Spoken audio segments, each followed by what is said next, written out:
Hey everybody, this is Dr. William Clark here, and before we jump into our show, I wanted to share a resource with you that can help you get your podcasting off the ground.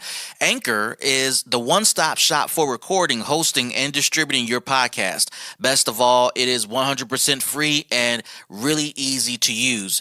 And now Anchor can match you with great sponsors who want to advertise on your podcast. That means you can get paid to podcast right away. In fact, that's what I'm doing right now by reading this ad to you. So if you want to get started with podcasting and you want to make it as simple as possible, go ahead and visit anchor.fm/start. Now, let's jump into our show. Hey, have you ever felt like things are moving way too fast, or you lost your grip on what's going on with your projects or at work or with the programs you're running? I think if you really process for a moment those feelings of feeling out of control and not having a grip on things, you'll notice that one key thing is missing. I'm Dr. William Clark here for Leadership Conversations, and on the show we talk about leadership according to the world that matters to you. And when you think about that feeling of not being in control and not having a grip on things, the thing that you might not notice that's missing are systems. Systems has this connotation and its association with technology, and it's associated with devices or applications or databases. But rather, systems is a way of doing things. It's a process of accomplishing a set of tasks so that you can produce the same outcome, the same consistent outcome every time. And if you notice the work that you're doing, it requires a system. It requires consistency. It requires the same output no matter what the circumstances are. And certainly, as nonprofit leaders, it's incumbent upon us to develop systems. For those of you listening to this podcast and you're trying to finish the year strong, perhaps you struggle this year to get the same outcomes every time you've tried to take on a project or every time you've taken on something that you needed to get done. Maybe you struggle to add new projects or be responsive to the needs of your customers or needs of your partners, and you realized that very quickly you were overwhelmed. One of the things I want to introduce to you as you try to finish the year strong and as you begin to think about 2020 is thinking about introducing systems to your work.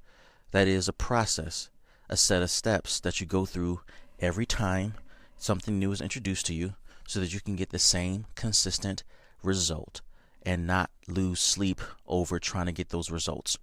Systems can change everything within your business. It can change everything within your organization.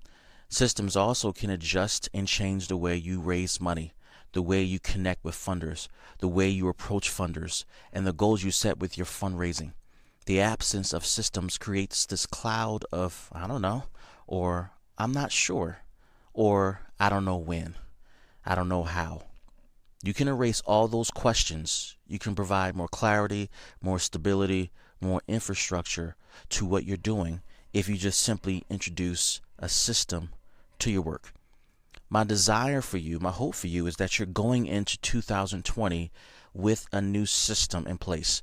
Perhaps you've said to me, I got a system. I've worked my system all year and it just hasn't worked.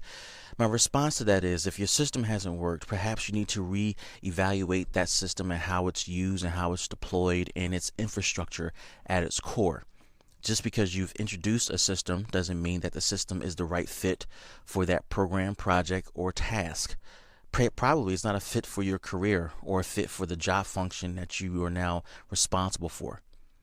So with that being said, as you think about how to finish the year strong, give thought to how to introduce new or better systems so that your work can have the outcomes that you want and so your customers can get the outcomes that they deserve. Systems matter. Systems are all around us. And when you are in the position of a customer, and when you're in position of acquiring or purchasing something, and you want the same outcome every time you go to your favorite store, restaurant, etc., it's because of a system that you get that same outcome. And when that outcome isn't achieved, you inherently know there's something wrong with the system. So think about this. Think about introducing a system Think about updating your system. Think about changing your system. Follow me on drwilliampclark.com. I talk about systems and my resources that are listed there on my website. Connect with me there. Follow me on all my social media platforms. And begin to think about systems in a serious way so that you can experience change in your business and in your program and in your nonprofit. This is Dr. William Clark for Leadership Conversations. We'll see you in the next show. Peace.